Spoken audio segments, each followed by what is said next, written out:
Good evening. If you would, turn your Bibles with me to Romans chapter 12. Romans chapter 12, and we'll be looking at verse number 1 tonight. Pastor, I want to thank you for the opportunity to be preaching tonight. And as I came to church this morning through prayer time, through Sunday school, through the morning service, even through the testimonies that we heard just a few minutes ago, it is clear how God is working things together because there's a certain message I believe that He wants us to all get tonight. So I'm going to ask that you just ask the Lord, show me. Show me what I can learn from this message, what I can get out of this message, Lord, how I can be changed and how I can be used by you.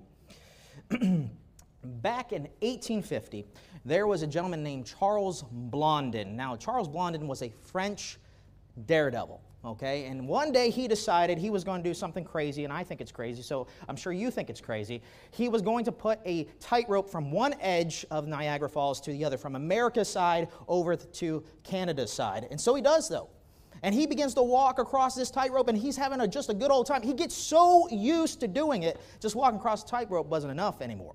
And so he becomes a little bit famous. People are watching him do it, and so he gets a manager, and he becomes to get a little bit, he's like, this is old hat just walking across this tightrope. I'm going to do some more things.